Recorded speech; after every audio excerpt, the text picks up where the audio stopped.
The paradox we are about to explore is called the Polchinski Paradox. It begins quietly, with something as simple as a small billiard ball resting near the edge, poised on the brink of a mysterious wormhole. Imagine this ball rolling forward, slipping through a throat of space and time, traveling back just seconds before its initial approach. In this looping moment, cause and effect fold into themselves like smoke curling softly into shadow. The paradox asks us to peer into the fragile geometry of reality, to wonder if time, that steady river we trust, might ripple and twist back, undoing what has been done, or reweaving its threads in ways both impossible and inevitable. This strange concept stands as more than just a puzzle. It is a gentle challenge whispered by the universe itself. Can an object interfere with its own past in such a way that it prevents the very journey enabling that interference? The billiard ball, in knocking its earlier self away, triggers a riddle of impossibility, where cause and effect spiral into a soft darkness without clear beginning or end. It's a dance along the fine line between what is and what might never be, draped in the quiet mystery of space-time's hidden folds, inviting reflection on how tightly our notions of time hold together under pressure. Meet Elise, a solitary clockmaker in an old stone town framed by crumbling rooftops and fog. She spends long nights repairing delicate gears and springs, lost in the rhythm of ticking hands. Tonight, as her weary fingers trace patterns within a clock's heart, her mind drifts to the paradox. The thought of a ball unraveling its own path mirrors her own moments of hesitation, moments when she wonders if her choices might ripple backwards, altering the course she once believed certain. In the stillness of candlelight, she wrestles quietly with the weight of possibilities folding over themselves, much like the gears beneath her palms. Elise's days blend into misty mornings and shadowed evenings, each marked by subtle moments of uncertainty.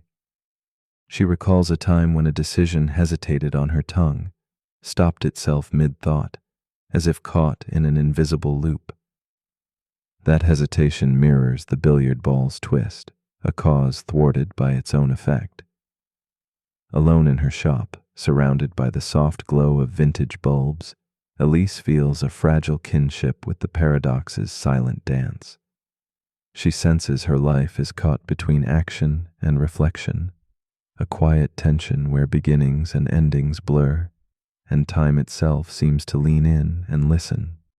As days pass, the paradox deepens its grip on Elise's thoughts, weaving confusion with wonder. She imagines the ball nudging itself gently, altering its path just enough to fulfill and deny its journey simultaneously. In those quiet moments by her workbench, she feels the haunting contradiction tug at her own decisions, where each choice seems shadowed by a silent undoing somewhere unseen. The boundaries between cause and effect shimmer and shift like fog through narrow alleys, leaving her to ponder if the universe itself might bend to preserve an impossible consistency, or if it fractures into many unseen trails. Elise begins to glimpse the fragile architecture beneath the paradox, the idea that time might not be a single straight line, but a tangle of threads weaving in and out of one another. In this light, the billiard ball's journey need not collapse entirely, but could ripple delicately, each moment folding into the next, with subtle shifts that preserve harmony. This notion, called the Novikov self-consistency principle, speaks softly of a world where paradoxes resolve quietly, where every nudge and drift finds balance in a cosmic dance, even if that dance remains forever out of full view. Yet some shadows remain unresolved. Elise imagines alternative worlds, multiple timelines branching like skeletal trees under a mute moon. In these silent branches, cause and effect may break free from old chains, fracturing certainty and inviting chaos. The billiard ball might choose many paths, some consistent, others undone. This vision unsettles her, stirring questions deeper than time itself. If beginnings and endings can loop and fold back, how do we know which truths hold? In the hazy candlelight, she breathes in the paradox's unyielding mystery, feeling the pulse of a universe far stranger than any clock's measured tick. With time, Elise finds herself softening her grip on certainty.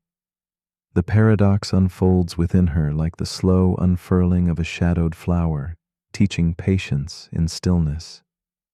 She senses the possibility that cause and effect aren't enemies locked in clash, but partners in an eternal, intricate weaving. Perhaps the universe does not demand a neat resolution, but invites us to dwell with questions, to embrace the loops and echoes as part of the profound poetry of existence. In letting go of definitive answers, Elise discovers a quiet peace born in the embrace of unfolding mystery. In the glow of midnight, Elise turns away from gears and springs. Her eyes rest on a fragile clock, its hands circling softly without haste. The paradox lingers like a whispered secret. When the future may reshape the past, the present becomes a delicate balance none can fully command. As shadows dance on cracked walls, she wonders if time can curve back upon itself, if cause can be undone by effect, then who truly holds the reins of now? In this suspended breath between moments, Elise finds a tender solace and an invitation to hold the unknown gently, like a candle flame flickering with uncertain light. So as you rest here, perhaps awake or drifting toward dreams, consider this quietly. Have you ever taken a step only to feel it erase the path behind you? Spoken words that vanished before reaching your lips, or thoughts that unraveled in the soft silence of your mind? The Polchinski Paradox invites us into a dance where beginnings are endings, cause is effect, and time folds softly in on itself. If the future can rewrite the past, then what does that say about your hold on this moment? Who is writing your story now? Or are you already a shadow shaped by choices yet unmade? Let these questions drift gently as you seek the solace of sleep's embrace.